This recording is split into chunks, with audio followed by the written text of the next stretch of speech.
Salut à tous, bienvenue sur l'Arena MMA. Aujourd'hui, interview super spéciale, super particulière, notamment pour moi qui ai découvert le MMA, notamment avec Francis Carmon, donc, qui est un pionnier du MMA français et qui se fait un petit peu plus discret sur le devant de la scène depuis son départ à la retraite.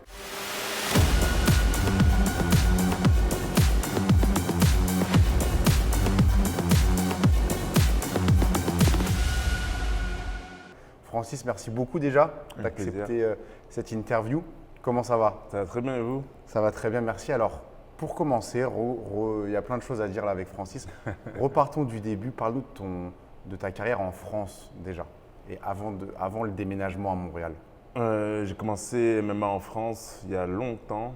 Je pense à l'époque j'avais comme 19-20 ans. Je m'entraînais au Pancras avec Loïc Pora. Je me rappelle c'était à Bastille. Qui aujourd'hui est arbitre Ouais, reconnu. c'est bien ça, je le suis. Donc je sais qu'il est arbitre reconnu là. Il a fait l'UFC à Paris, donc je suis vraiment content pour lui. Après j'ai fait certicier. Je me suis entraîné pendant longtemps aussi là-bas. Et voilà, j'ai fait mon petit bout de chemin. Et je suis arrivé à Montréal. Et c'était comment à l'époque s'entraîner en MMA en France quand c'était pas légal, peu connu également? C'était vraiment bien. C'est sûr que ça n'avait rien à voir avec maintenant. Maintenant, c'est vraiment reconnu en France. Je suis vraiment content, ça a pris du temps. On va dire que j'étais comme 10 ans un peu en avance. Ouais. Donc, je me rappelle, je m'entraînais avec Cyril Diabaté, avec Jean-Louis, Moïse Rimbaud, tout ça là. On était un peu en avance. Et donc, de tes coachs, c'était Loïc Pora, est-ce que tu en avais d'autres? Je suis resté quelques années avec Loïc, mais après, j'ai fait un peu beaucoup de clubs. Enfin, beaucoup de clubs, oui et non. Je m'entraînais pratiquement que au certicier, mais on avait des entraîneurs spéciaux qui venaient pour nous entraîner pour les combats. Ok. Et quand es-tu venu à Montréal et pourquoi tu as décidé de quitter la France pour venir à Montréal? Est-ce que c'était l'attrait du Tristar? Au tout début, j'étais dans des situations un peu où je m'en sortais pas dans ma carrière en France. Je voyais que ça n'allait pas avancer. Pourquoi? Parce que c'était pas légal à l'époque et même pour combattre, c'était compliqué de trouver des combats. Donc je me suis dit à un moment, soit tu arrêtes et tu fais une vie normale, entre parenthèses, soit tu prends la chance ou de partir à Miami puisqu'il y avait l'American Top Team ou de partir à Montréal. Et j'ai choisi Montréal parce qu'il y avait la langue française, donc Ouais. je suis parti vers Montréal. Et là, tu es arrivé dans l'époque de gloire un petit peu du Tristar. Oui. L'époque où le Tristar, on pouvait dire que ça faisait partie certains disaient le meilleur gym au monde dans le sens où il y avait énormément de gens qui passaient par là. C'était comment l'arrivée au Tristar? À l'époque, c'était vraiment waouh. Il y avait tellement de compétiteurs de haut niveau. Il y avait comme 10 personnes à l'UFC, 10 personnes au Bellator, 10 personnes en Asie. Bon bref, c'était vraiment lourd. Tu avais tout ce que tu voulais, tous les poids que tu voulais, des poids légers, des poids moyens, des poids lourds, il y avait tout. Tout le monde passait par le Tristar, c'était vraiment reconnu. Et c'est là que tu as rencontré Georges Saint-Pierre? Oui, parce que moi je connaissais Christophe Midou, qui m'avait présenté Georges quand j'étais à l'époque encore à Paris. Ok. Et quand je suis arrivé ici, je me suis rapproché un peu de Georges, on s'est rapproché et ça a continué comme ça après. Et comment s'est fait ton entrée à l'UFC? Qui était ton agent à l'époque? Est-ce que tu avais un agent ou est-ce que c'était le coach qui faisait agent? Comment ça se passait? Non, j'avais un agent, c'était le même agent que Georges. Ok. Mais c'est un jour, quand Georges était en déplacement à Toronto, je m'entraînais avec lui justement. Et après, ça s'est fait comme un coup de chance. Il y avait Dana White qui passait, Georges lui a un peu parlé. Et après, ça s'est fait comme ça. Et qu'est-ce que tu retiens aujourd'hui de ton aventure à l'UFC qui a quand même été une très belle aventure? Incroyable. Franchement, j'ai adoré. C'est ma passion à la base, les arts martiaux mixtes, même jusqu'à présent. Donc c'était vraiment, c'est comme arriver en Ligue des Champions en football. C'était waouh. C'est Las Vegas, l'UFC, tout ce qui va avec l'UFC, c'est vraiment phénoménal. Ça payait bien à l'époque? Pas forcément, pas forcément. Le MMA, c'est que maintenant, ça commence à payer. Et encore, il faut quand même avoir tout un pays qui te suit pour être bien payé. Mais ce n'était pas forcément, comment je peux dire ça, payant. Et après, tu as eu ce combat contre Jacare Souza. Ouais, ça, après mon sixième victoire, Ouais. j'ai combattu au Brésil. Donc ça, c'était vraiment une sensation un peu spéciale. Qu'est-ce que tu as tiré de ce combat-là? Beaucoup d'expérience, la pression. Je me rappelle, on était au Brésil, 3 h du matin, décalage horaire. fatigué, mais il faut rentrer dans la cage. Les Brésiliens qui criaient tu vas mourir, c'était excitant, c'était magnifique. Je ne pense pas que dans une vie normale, tu puisses ressentir des sensations comme ça. Et après ça, donc, tu es parti au Bellator. Oui. Comment ça s'est passé? À l'époque, le Bellator, c'était pas encore aussi connu qu'aujourd'hui. Oui. C'était quoi l'expérience que tu as eue du Bellator? Pareil, super bien traité au Bellator, belle organisation. J'ai que des bons mots à dire pour le Bellator. Mais l'UFC est quand même un coche au-dessus. C'est différent. Et le niveau donc au Tristar, s'entraîner avec Firas, qu'est-ce que tu tires de tout ça? Firas, coach magnifique, meilleur coach que j'ai rencontré actuellement. Il a cette capacité de rentrer dans ton cerveau pendant un fight. C'est-à-dire que sa voix est tellement posée. Ce n'est pas un coach qui crée spécialement, c'est un coach qui est posé et tu lui fais confiance. Et si tu lui fais confiance et que tu es bien entraîné, tu auras des résultats. Et c'est pour ça que Firas m'a beaucoup aidé dans ma carrière en tant que coach. Donc voilà. Je vous remercie vraiment. Et donc maintenant, le MMA, il a beaucoup évolué. En France, notamment, il est devenu légal. Ça explose depuis quelques temps, depuis 2-3 ans. Ouais. Est-ce qu'on peut dire qu'avant ça, le MMA au Québec était plus avancé, mais depuis que la légalisation en France, là, ça a tellement explosé que le MMA français a dépassé le MMA canadien? 100%. Avant, le niveau en Amérique du Nord, ici à Montréal, était 2 fois plus élevé qu'en France, surtout au niveau de la lutte. Tu n'avais pas spécialement des combattants avec une belle lutte en France. Le striking a toujours été au-dessus en France, mais il y avait du mal à combiner tous les sports ensemble qui faisaient que le Canada était en avant. Maintenant, le niveau est beaucoup plus fort en France qu'au Canada. Pourquoi? Parce qu'ils ont su s'adapter. Et je pense que c'est surtout la mentalité française qui est différente. En France, la France, c'est dur, tu vois ce que je veux dire? Tu as beaucoup de gens qui viennent de quartiers ou d'autres, qui ont des grosses mentalités. Et quand tu allies cette chose avec le sport, tu peux aller loin. Toi, tu viens d'où en France? Paris 19e, dans un ghetto un peu. Quel 19e. coin dans le 19e? Cambrai, dans le 19e. Ok. Ouais. La zone Riquet, Cambrai, Stalingrad. C'était ça le ghetto. C'était ta zone? Ouais, c'est ça. Tu as quitté là-bas à quel âge? Non, c'est tard. Quand tu es parti directement de là-bas à Montréal? Non, 2 ans avant, j'avais pris mon appartement et tout ça, mais je suis resté tard dans la street, comme on dit. Ok. Gros shout-out à Jarod, si tu nous regardes. Qu'est-ce que tu penses alors du niveau actuel en France là on va les faire un par un, mais globalement, donc gros niveau? Très, très haut niveau, sauf au niveau de la lutte. Il manque encore des choses au niveau de la lutte, mais ça s'en vient. Comment en France on pourrait faire pour pallier ce retard par rapport à la lutte? Je pense qu'un des gros défauts que fassent beaucoup de combattants français, c'est qu'ils s'entraînent à la même place. Ça veut dire qu'ils ont une école où ils font le striking, la lutte, la boxe thaï.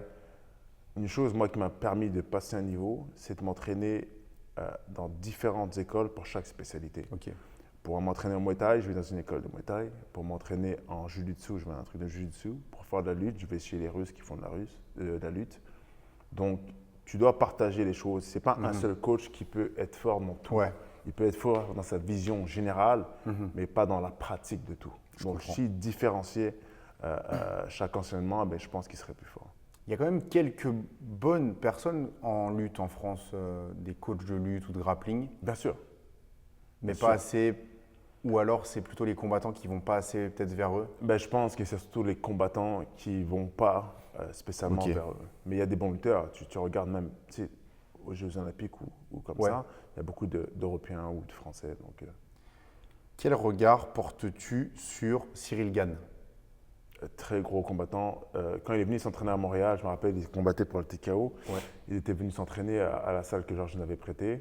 C'était son 2e combat ou 3e combat et je savais qu'un jour il allait être champion. Je l'avais dit, je me rappelle, j'avais dit à mon cousin Will et à Georges, je lui ai dit, ce gars-là, il va être champion un jour parce que tu lui disais quelque chose, quelques minutes après, il avait assimilé. Il avait une capacité d'apprentissage qui était très rapide et surtout, il écoutait ce que tu disais, ce que beaucoup de gens ne font pas. C'est-à-dire qu'ils reçoivent l'information, mais ils ne savent pas l'appliquer forcément. Et lui, il captait vite. Que penses-tu de Benoît Saint-Denis? Gros combattant, gros mental, ça, personne ne peut lui enlever. C'est sûr que son dernier combat n'a pas été à son avantage, mais je pense qu'il va se rendre dans le top 10 là, dans les prochains mois. Il faut juste qu'il ajuste certaines choses, je pense. Après, c'est mon avis personnel, hein, qui n'est pas universel. Mais je pense juste qu'il faut qu'il soit moins rentre-dedans, plus intelligent dans la tactique de fight. Rentre-dedans, il faut le faire, mais au bon timing. Parce que sinon, tu risques de te brûler. Mais si tu as un gros cardio, quand tu regardes Justin Gaethje, comment il a changé sa manière de fight. Avant, il rentrait dedans, maintenant, il le fait plus intelligent. Il rentre dedans, mais au bon moment.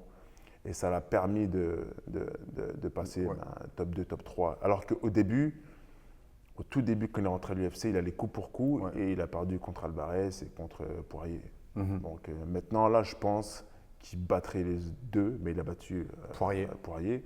Je pense qu'il battrait les deux facilement parce qu'il a su s'adapter et changer sa manière de rentrer dedans. Absolument. Et est-ce qu'il y a d'autres Français qui t'impressionnent particulièrement en ce moment à l'UFC ou ailleurs? Une des personnes que j'ai été le plus impressionné cette dernière année, que je ne connaissais pas il y a quelques années et que j'ai après découvert, c'est Saladin Parnasse. Discipline de travail énorme. Le gars, il a le mental, il va dans des divisions de poids, il monte, il descend. Gros, vraiment talentueux. Je pense qu'il est bien entouré par Hatch que je connais personnellement aussi, qui à l'époque, lui, était un lutteur et qui a su bien faire justement la lutte et le striking. Tu sais, il a bien mixé avec ses combattants. Donc, j'ai vraiment été impressionné par lui. Après, il y a Mansour qui est plus ancien, mais qui est vraiment talentueux. Même quand il vivait au Tristar, tu voyais il était inarrêtable. Tu vois. Gros cardio, technique au sol. Voilà, tu sais. Mansour Barnaoui. Oui, c'est bien ça. Ouais. Qu'est-ce que tu penses du phénomène médiatique plus récent, Cédric Doumbé? Très fort, que des bons mots aussi. Gros striker. Je pense qu'il a compris l'intelligence médiatique. Ça veut dire qu'il prend à son avantage et il sait le transformer en argent. Et en plus, il est talentueux en striking et il s'améliore. Je sais que les gens ont été déçus par son dernier combat, mais le gars a des couilles énormes. Il a des couilles énormes. Il prend un gars qui est lutteur comme Baki. Et oui, il perd le premier round, le deuxième round un peu plus serré. Il le gagne, on va dire, mais le troisième round, tout ça est joué au troisième round. Il aurait pu le gagner. Il aurait pu le gagner. Il aurait pu le perdre, mais il aurait pu le gagner. Il aurait pu gagner, mais très talentueux, j'ai rien à dire. C'est beau à voir. Qu'est-ce que tu penses, et là attention, on rentre dans des sujets plus complexes, de Fernand Lopez, qui a quand même eu énormément de déboires, mais qui a participé énormément à la popularisation du MMA pour les non-spécialistes? Je le connais aussi. Personnellement, on n'a pas une grosse relation, mais je le connais. Je pense qu'il a aidé à développer le MMA en France. Et ça, c'est une évidence. Après, je pense que on connaît la France. C'est gauche ou droite. Donc, il n'y a pas de milieu. Donc, à un moment, il était vraiment à gauche. Et là, les gens ont vraiment mis à droite. Et ça va être dur de revenir entre les deux. Mais voilà, il a sa personnalité. Chacun est différent. C'est qui pour toi les meilleurs teams en France en ce moment? Ah, bonne question. Meilleur team? Moi, je dirais… Slash coach. Ouais, Hatch. Je joue Hatch avec Boris Johnson. Je regarde le travail qu'ils font, franchement. Franchement, waouh.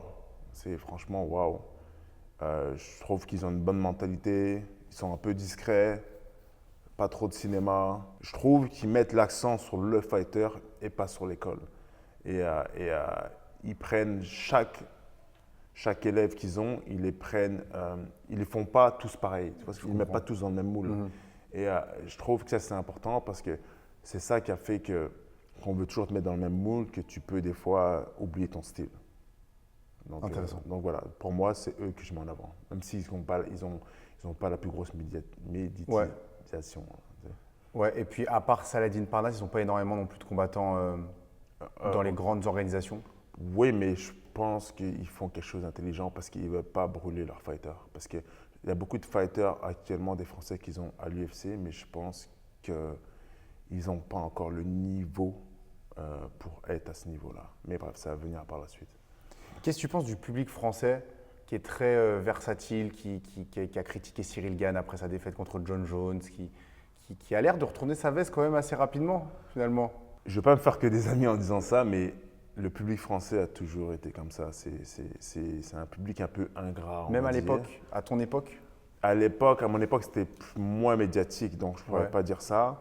Mais quand tu regardes même le foot, exemple, tu regardes, exemple, PSG, il va gagner 10 matchs, ils vont en perdre un seul, ça va être des merdes. Ou même quand tu regardais l'équipe de France avant, tu arrives en finale, mais tu perds en finale, ils sont merdiques.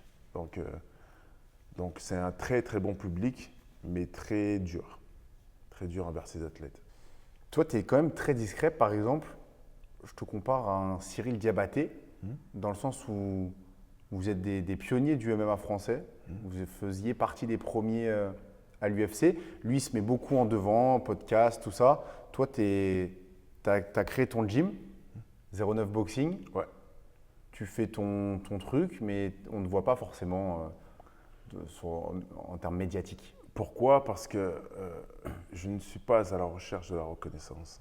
Ça veut dire que, oui, on aime tous la reconnaissance, mais j'ai mon moment de gloire, je sais ce que je vaux, je n'ai pas besoin de médias pour me mousser, on va dire. C'est-à-dire que je suis une personne discrète, j'ai toujours été comme ça, et je le resterai. Sûr, tu es obligé de passer par les réseaux maintenant, parce que sans les réseaux, tu n'y arrives pas, parce que c'est un outil publicitaire qui est essentiel actuellement. Mais je n'ai pas besoin de reconnaissance. Moi, je m'en fous du monde. Je fais ça pour moi, pour ma famille, pour mes proches. That's it.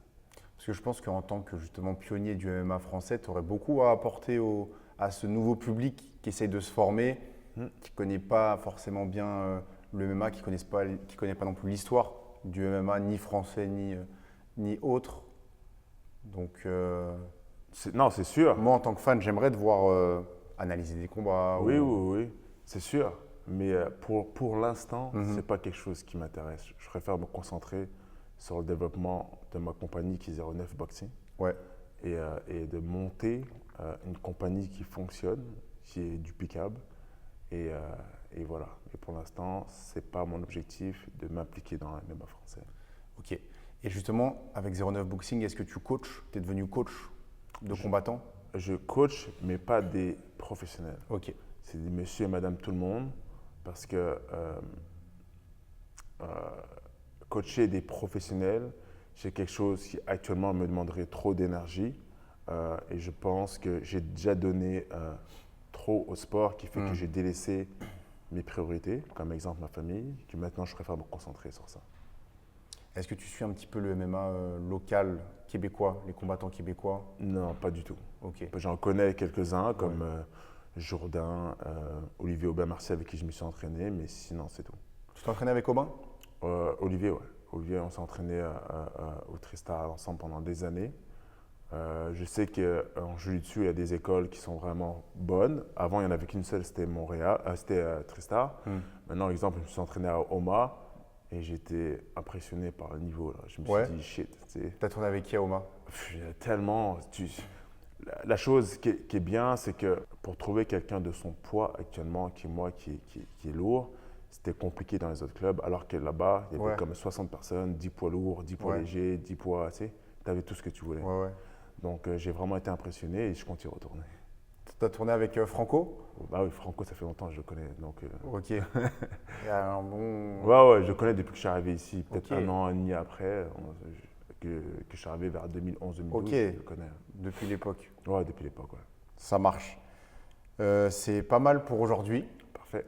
Merci beaucoup. Un plaisir. Tu serais le bienvenu dans nos podcasts quand tu veux. Avec Il plaisir. faut aussi des podcasts, pas forcément des interviews en physique, mais des podcasts analyse, récap d'événements. Ok. Donc merci beaucoup d'avoir accepté. Avec plaisir. Est-ce que tu as un dernier truc à dire pour une fois que tu es devant des caméras? Merci à tout le monde de me suivre, c'est vraiment gentil. Je sais que même quand j'étais à l'UFC, j'ai eu beaucoup de soutien du public français. Donc je remercie tout le public français, je remercie le public québécois-canadien. Et on se voit bientôt. Ciao l'équipe. Ciao, ciao.